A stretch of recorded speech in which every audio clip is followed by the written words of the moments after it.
Pois olha só, cientistas descobriram que o cérebro dos melhores jogadores de futebol tem uma incrível rapidez de raciocínio. É impressionante, viu, Ivan? São super atletas com mentes privilegiadas. E nós fizemos um teste para comprovar essa eficiência de raciocínio. Convidamos um jogador amador e o meio-campo Jadson da seleção para comparar o desempenho dos dois numa prova de habilidade. É mais um capítulo da série Ciência do Esporte com o repórter Guilherme Roseguini.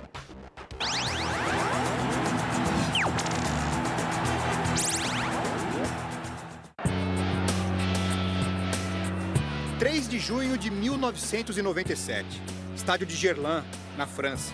O Brasil enfrentava a seleção da casa como parte da preparação para a Copa do Mundo do ano seguinte.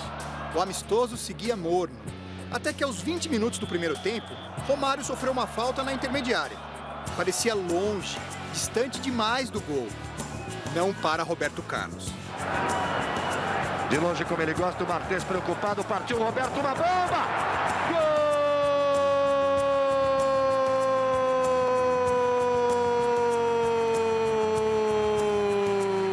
Tinha um menino que era um gandula, 5 metros à direita, a bola passa pela barreira, ele desvia a cabeça dele pensando que a bola vai bater nele 5 metros para fora do gol. E o goleiro da França, o Barthez, obviamente não podia prever isso e tudo que ele teve que fazer foi contemplar talvez o chute mais fantástico de efeito já feito no futebol. Como Roberto Carlos conseguiu aquele efeito? Como a bola pode ter feito uma curva tão acentuada? Cientistas estudaram muito esse lance em busca de explicações. O primeiro grande trunfo de Roberto Carlos era o corpo. Ele tinha a musculatura das pernas e dos quadris muito bem desenvolvida e por isso conseguia imprimir grande velocidade aos chutes. A bola saiu dos pés dele a 120 km por hora. Além disso, o conhecimento técnico do jogador era formidável. A forma que ele escolheu para acertar a bola fez com que ela rodasse em torno do próprio eixo 10 vezes por segundo durante a trajetória. E por causa da velocidade e da rotação tão altas, foram criadas diferentes zonas de pressão de ar em torno da bola, o que explica a curva tão acentuada. Essas diferentes velocidades do ar relativas fazem com que você tenha mais pressão do ar aqui e menos pressão aqui do ar. Então isso faz com que a bola seja defletida. O ar empurra a bola por causa dessas diferentes zonas de pressão. O chute do Roberto Carlos talvez seja o chute que tenha combinado a maior expressão de força e técnica que jamais vista num chute. Essa combinação de força, potência e técnica e habilidade, você só pode ver em jogadores extraordinários. Enfim, foi um lance de craque, fruto de um corpo bem preparado e, acima de tudo, de um cérebro privilegiado.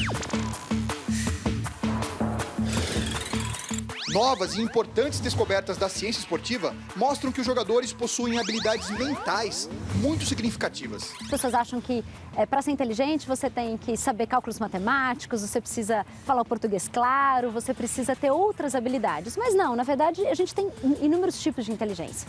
No caso dos atletas, a gente tem habilidades cognitivas que a gente não vê em pessoas sedentárias, como maior atenção, maior raciocínio, até espacial, né, para se ver, por exemplo, no futebol, né, a questão de se ver no campo, ver o adversário, ver a bola, ver quem é do próprio time. Então, toda essa orientação espacial, a questão do raciocínio. Os jogadores são mesmo inteligentes. No ano passado, cientistas europeus convidaram atletas profissionais de futebol para executar testes que avaliam memória, velocidade de raciocínio, percepção visual, planejamento e tomada de decisões. Uma bateria de exames normalmente utilizada na seleção de executivos e empresas. Os resultados mostraram que os jogadores são donos de cérebros muito apurados. Eles ficaram entre os 2% melhores nos testes em comparação com os dados da população em geral. Os jogadores de elite estão sempre no local certo, no momento certo, onde precisam estar para fazer ou uma defesa, ou um ataque, ou um gol. As pessoas que têm essa capacidade têm uma inteligência privilegiada. Nos jogos, essas virtudes ficam bem claras, principalmente num lance que o brasileiro adora, o drible. Quando estão diante de um adversário, os craques percebem rapidamente detalhes dos corpos dos rivais que indicam quais movimentos devem seguir. É a agilidade visual. A partir daí, acessam um grande banco de dados mental, com dezenas de milhares de jogadas que aprenderam ao longo da carreira. É a memória apurada. Desse arsenal, escolhem a jogada que parece a mais indicada para superar aquele tipo de obstáculo. Pura velocidade de raciocínio. E então, executam um movimento planejado. Tudo isso em apenas 0,2 de segundo. Mais rápido do que um piscar de olhos. Os estudos também mostram que quanto melhor o jogador, mais habilidades cerebrais ele possui. Os craques levam vantagem aqui em campo porque pensam diferente e conseguem usar o cérebro de forma muito mais eficiente. Pesquisadores ingleses selecionaram jogadores comuns, peladeiros e atletas de elite. Os dois grupos foram colocados em um aparelho de ressonância magnética.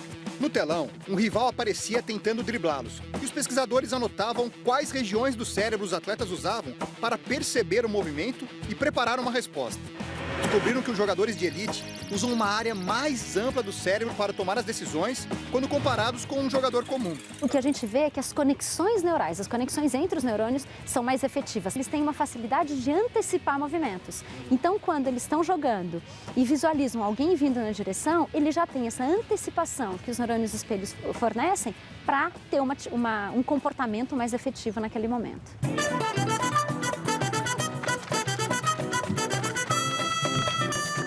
Mas será que essa diferença é mesmo tão nítida na prática? Afinal, entre peladeiros na várzea, é muito comum encontrarmos jogadores bem talentosos, daqueles que a gente pensa, nossa, esse aí tinha lugar no meu time. Na conversa entre os boleiros de fim de semana, esse pensamento também ocorre. Hoje tem muita gente boa na várzea, sim. Sempre tem uma pessoa que, eu poderia, se fosse eu, por exemplo, naquele jogo de ontem, eu teria feito isso, sabe? Então, convidamos o Thiago para participar de um teste no Núcleo de Alto Rendimento Esportivo, em São Paulo. O adversário dele é um jogador da mesma posição, o meia Jadson, do São Paulo e da seleção brasileira. 4 caixotes foram estrategicamente posicionados em uma quadra e conectados a um aparelho que emite sinais luminosos. Durante 1 minuto, sempre que a luz brilha, o jogador precisa acertar o caixote com a bola. A intenção do teste era verificar a habilidade do jogador em receber a bola, distribuir essa bola rapidamente e acertar o alvo. Você tem que ter mais ou menos um raciocínio rápido aqui, por quando as luzes acenderem ali, você já saber o que vai fazer. É mais ou menos o que acontece no jogo, né? Você tem 4 opções aqui e uma que você tem que fazer o passe. Jadson foi o primeiro. Teve muita facilidade. Montava rápido a luz, mostrando uma percepção visual aguçada e fazia a bola correr rapidamente. Além de uma habilidade maior para receber a bola, o Jadson consegue distribuir essa bola com mais velocidade, porque ele tem um domínio muito parecido com as duas pernas. No total, foram 23 chutes certeiros nos caixotes em 1 minuto de teste. O tempo médio entre cada chute foi de 2,6 segundos. O futebol está muito dinâmico hoje, né? Então você tem que ter o raciocínio rápido, você já tem que pensar no que fazer antes da bola chegar, né? Já ter mais ou menos uma jogada feita. E é isso que eu tento fazer nos treinamentos, nos jogos, para quando chegar, tentar fazer o que eu faço melhor, que é dar as assistências. Thiago, na sequência, enfrentou dificuldades. Demorava mais para perceber a luz e precisava se aproximar muito do caixote para fazer o toque com precisão. É muita coisa ao mesmo tempo, aí junta a vontade de não errar com aonde está a luz, e às vezes também a bola quica, então você já tem que se preocupar em dominar a bola. Então acho que tudo isso dificulta. No final, conseguiu 16 toques, 30% a menos do que Jadson. E o intervalo entre cada chute também foi bem diferente, 3,7 segundos, 30% mais lento do que o meia da seleção. Para esse teste específico que mede a habilidade para acertar alvos utilizando o futebol, é uma diferença muito grande. Então, aquela história de que bons jogadores da várzea podem sim ser equiparados com os craques profissionais...